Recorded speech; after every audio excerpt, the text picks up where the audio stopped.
So I've been binge watching all of those $10 a week groceries. If you can do $10 an adult in the US, then surely here in Merida, Mexico, I can do the same thing for myself and my 11-year-old son and still keep it healthy.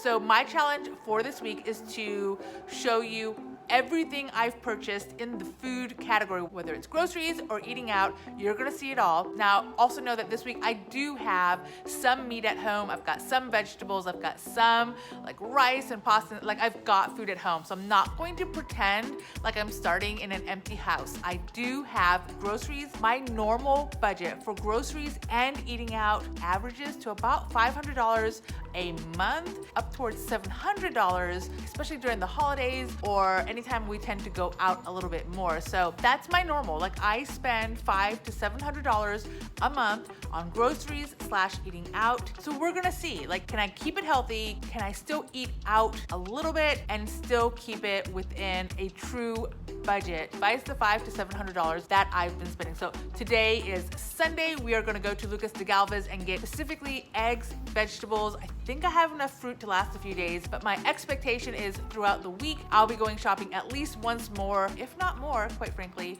because I don't properly meal plan. So I literally cook what I'm in the mood for / what I have. We'll see. The Uber going to the market cost 45 pesos. I'm probably gonna do a tip, of course, but nonetheless, I don't know if I'm gonna be tracking all the Ubers. I came here at 12 on a Sunday, and like I suspected, there's much less fruits and veggies available, but we're gonna keep looking because I'm sure there are some.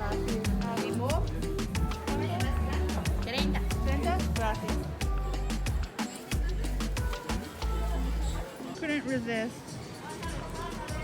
It's not that hot, honestly, but I'm sweating. There is a breeze, so it's not too bad. Today we spent 250 pesos for a pan, 20 pesos for the drink, which I think a slightly smaller one is only 10 pesos, so that would have been the smarter move. I got 3 whatevers of lettuce, and that cost 30 pesos.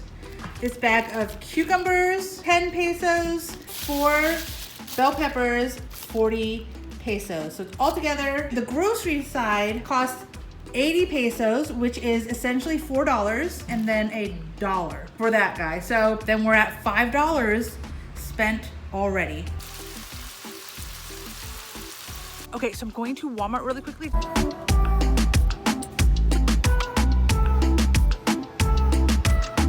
So today we're meeting some friends at the Bepensa Park, and they have an amazing little restaurant. So we're definitely eating out today, but it should be super affordable. So I ordered a large bottle of water, 2 pepino con limon drinks. Alex is getting a hamburger while I am getting a large burrito.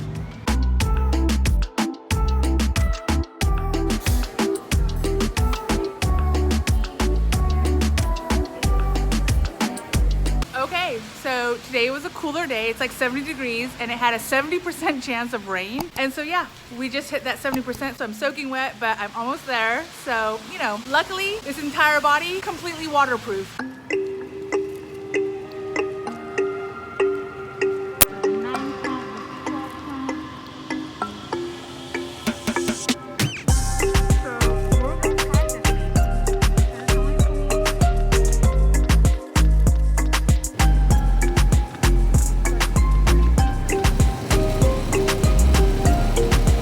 I'm at the Super Aki, and it's a little hard to price compare because they have more variety of sizes and they lean a little bit on the small size as opposed to bulk shopping. This is where you might, again, if you're just budgeting for yourself, this might be a great place to keep your overhead low. I find that here, generally, buying in bulk does not necessarily mean paying less. So it's not necessarily a bad idea to buy a smaller quantity.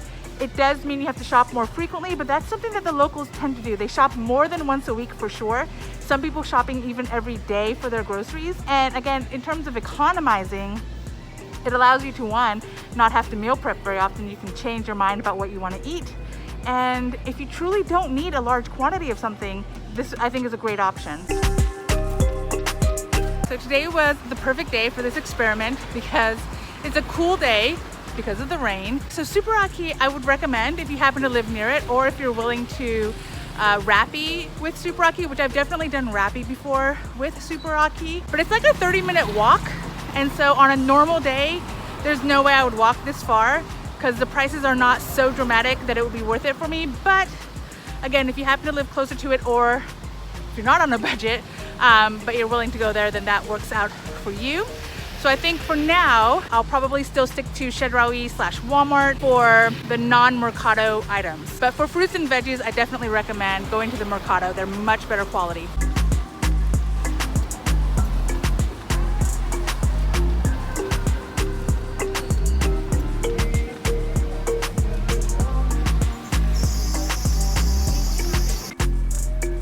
Okay, so that little store cost me 10.5 pesos for 2 green peppers, bell peppers, and 1 tomato, which is much cheaper than the Mercado prices that we got the other day. So this particular location is very close to Super Aki, so maybe it is worth it to walk down this area. They also have a Maxi Carne, which is a butcher shop. The prices didn't look particularly cheap to me, so I don't know if I'll bother to go there separately, but things to consider.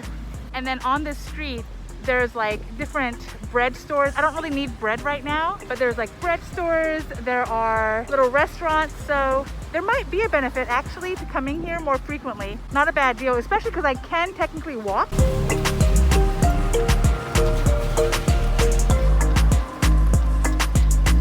Okay, if you are in Merida right now, like January or December would have been good. Maybe November, maybe February, I'm not sure, but this is the time to be walking around during the day, like, because markets are best honestly in the morning. So walk around in the morning and see what you find. It's sometimes much more economical at the small stores. So just remember that if your intention is truly to be economical. Now, if that's not your intention, which is totally fine because the US dollar stretches a lot more here, then feel free, go to, Costco and Walmart. It's definitely convenient that it's all in one place, but to live like a local, especially if we're talking about a less affluent local, this is kind of what they do. They walk in their neighborhood, they don't pay for Uber, they just go.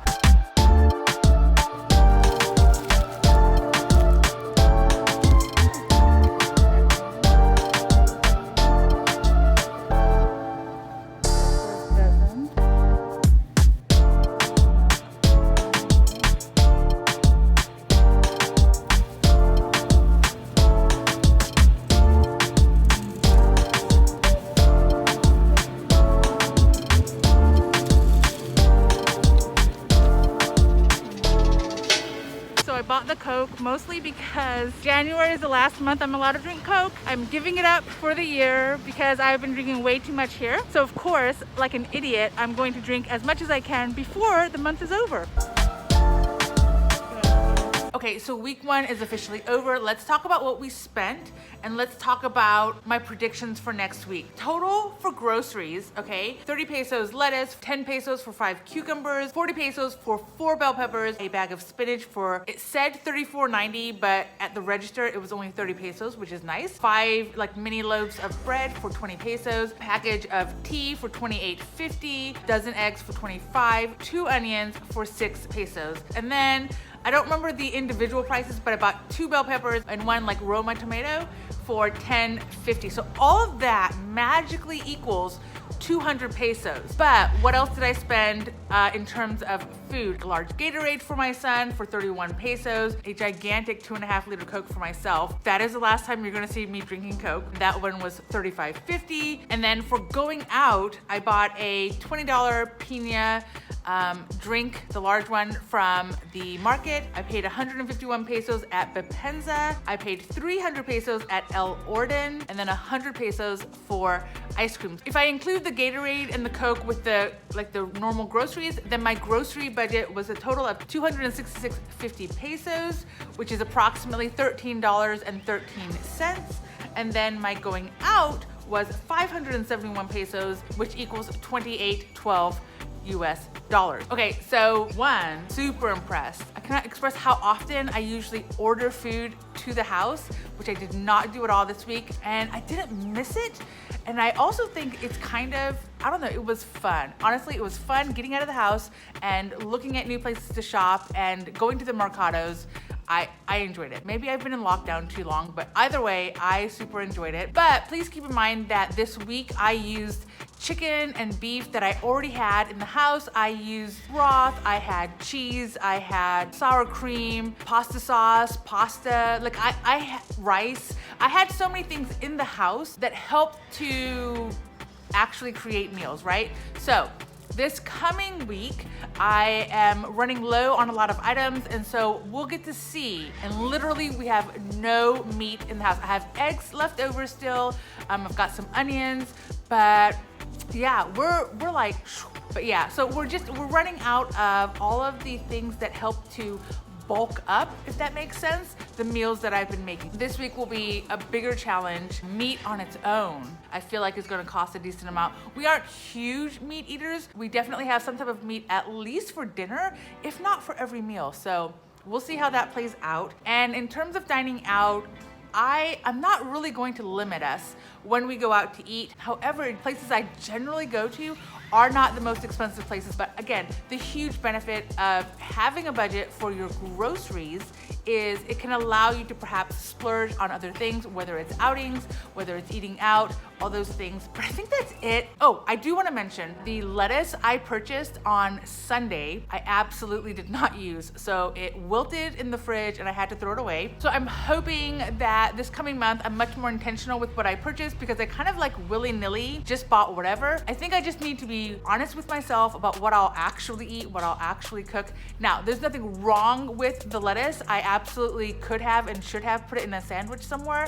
I even made sandwiches with the bread, but I'm just not a huge lettuce person. I'm really excited about the markets that I'm able to walk to because at the end of the day, even though I might only be spending $10, let's say, shopping at Lucas de Galvez, and I highly recommend that location, I love it, my Uber to there every time costs $2 to $3. So that's, now we're looking at $5 to $6 a day. If I do that twice a week, now we're at $10 to $12 just for that ride, which kind of seems silly. Like just from a purely budgeting viewpoint, it seems silly. Now, again, that being said, I love that area. And so it's just a fun place to go. And there's lots of places to explore near that market. So I think there's times where I think it's okay to go. But if I can find a place that I can just walk to, I feel like that's the right thing to do. Now, the places I found most recently are a good 30-minute walk.